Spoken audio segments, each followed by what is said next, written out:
వరంగల్ కాంగ్రెస్ లో ఇప్పుడు మరోసారి ఒక ముసలం మొదలైంది. కొండా సురేఖ వర్సెస్ డిసిసి అధ్యక్షురాలు ఎర్రబెల్లి స్వర్ణగా ఇద్దరి మధ్య ఒక యుద్ధమే జరుగుతోంది. ఇప్పుడు ఈ ముసలం ఇద్దరి మధ్య తారాస్థాయికి చేరింది. ఇప్పుడు విభేదాలు ఈ రోజే బయటపడ్డాయి.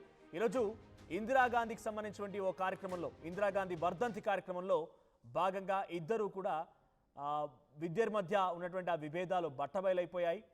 డిసిసి అధ్యక్షురాలు స్వర్ణ వేసినటువంటి పూలమాలను తీసి పరేశారు, పక్కన పెట్టేశారు కొండా అనుచరులు.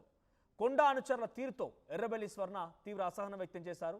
కార్యక్రమం నుంచి అక్కడ ఉండకుండా వెళ్ళిపోయారు డిసిసి ప్రెసిడెంట్ స్వర్ణ. ఇటీవల వరుస వివాదాలతో హాట్ టాపిక్గా మారిన కొండా సురేఖ ఏకంగా ముఖ్యమంత్రి రేవంత్ రెడ్డిని టార్గెట్ చేస్తూ కొండా సురేఖ కుమార్తె సుస్మితా పటేల్ సంచలన వ్యాఖ్యలు చేశారు. ఆ వివాదం మొత్తం కూడా అధిష్టానం ఇన్వాల్వ్ అవడంతో సద్దుమణిగింది. అది అలా సద్దుమణిగిందో లేదో తాజాగా మరొక వివాదాస్పద అంశంతో కొండా సురేఖ తెర మీదకి వచ్చారు. మన విజువల్లో చూస్తున్నాం. ఇందిరాగాంధీ వర్ధంతికి సంబంధించినటువంటి ఆ కార్యక్రమంలో కాంగ్రెస్ పార్టీకి సంబంధించినటువంటి నాయకులుగా ఇందిరాగాంధీ విగ్రహం దగ్గరికి వెళ్ళి పూలమాలు వేసి నివాళులర్పించి, అది జనరల్గా కాంగ్రెస్ పార్టీకి ఉన్నటువంటి ఒక కార్యక్రమంగా వాళ్ళు భావిస్తూ ఉంటారు. ప్రతి ఏడాది కూడా జరుపుతూ ఉంటారు. అయితే ఈసారి ఒక కార్యక్రమంలో ఎర్రబెల్లి స్వర్ణ డిసిసి అధ్యక్షురాలుగా అక్కడికి వెళ్ళిపోయి ఇందిరాగాంధీ విగ్రహానికి మాల వేశారు, పూలమాల వేశారు. అయితే కొండా అనుచరులు అక్కడికి చేరుకొని ఆ మాలని తీసి పారేశారు. దీంతో ఆగ్రహం గురైనటువంటి ఎర్రబెల్లి స్వర్ణ అక్కడి నుంచి వెంటనే వెళ్ళిపోవడం జరిగింది. నిత్యం వివాదాల్లో ఏదో ఒక సెంట్రీగా వార్తల్లో నిలిచేటువంటి మంత్రి కొండా సురేఖ ఇప్పుడు మరోసారి వార్తల్లోకి ఎక్కారు.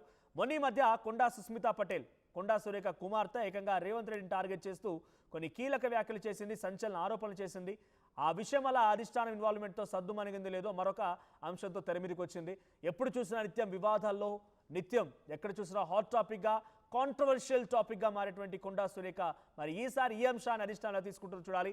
ముఖ్యంగా డిసిసి పదవికి ఇప్పుడు డైరెక్ట్గా ఒక తన వ్యవహారంతో అక్కడ కొండా అనుచరులు ఇబ్బంది పెట్టే ప్రయత్నం చేశారు. డిసిసి అధ్యక్షురాలు ఎర్రబెల్లి స్వర్ణని అక్కడి నుంచి ఒక రకంగా తనని అసహించుకొని, లేకుంటే తనకి అవమానించి అక్కడి నుంచి పంపించినట్టుగానే చూడాలి.